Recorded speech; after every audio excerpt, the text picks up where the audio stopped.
all about the rivalry this weekend. Cannot wait, and that's it for sport. Thanks very much, guys. Lovely, thank you, Nath. And stay with us after the break. Livio joins us with all the weather details.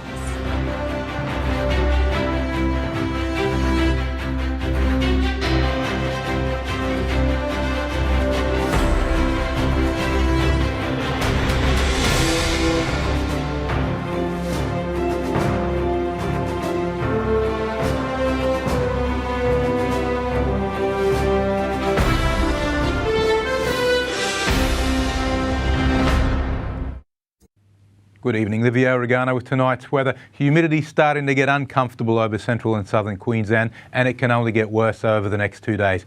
Any cool changes will have to wait until next week, hopefully with some storms on Sunday, Monday to accompany the temperature drop. Today's tops around the region were generally in the low to mid-30s after another night in the high teens, and humidity at the higher end of average, generally uncomfortable by most definitions. On the satellite loop now you can see the distinctly sharp band of cloud that delineates those very heavy showers that we had and storms overnight that have moved sort of into the Daintree and Cassowary area at the moment.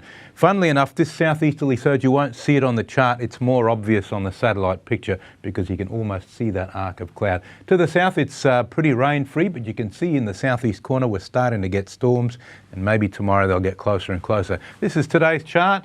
It's a stock standard southeasterly trade wind pattern with a high in the Tasman Sea, and there are the southeasterlies being directed to the coast. You can't see the surge, but this little dip in the isobars is roughly where that trough is, where the heavier rain starts.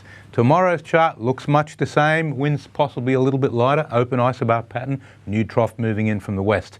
Then on the outlook chart, this trough becomes a main feature of interest because over the weekend, it gets delayed all the time. Certainly by Sunday it'll come through, kick off some storms around the Darling Downs southeast coast and eventually clear off the coast, not until Tuesday as a cool change. Now the latest from Brough, the Darling Downs and Granite Belt forecast, some early fog and then a chance of a storm in the afternoon. Dalby 35 degrees, Gundawindi a really hot one, 40. Toowoomba 31, Warwick 35. For the southeast coast, mostly sunny, a late storm in the south. For Gatton and Ipswich at 34 degrees, Brisbane 31.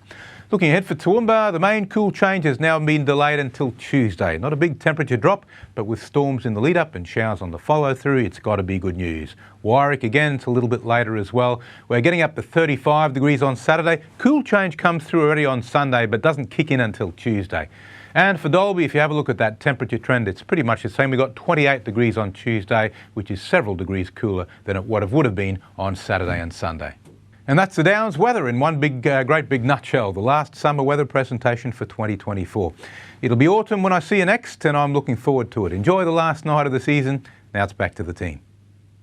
Great, thanks for that, Livio. And that's all from us for this Thursday. Thanks for your company. And a reminder, anything you'd like to watch again, our 7plus app or our page, 7news.com.au. Otherwise, we'll see you tomorrow night. Good night. Good night.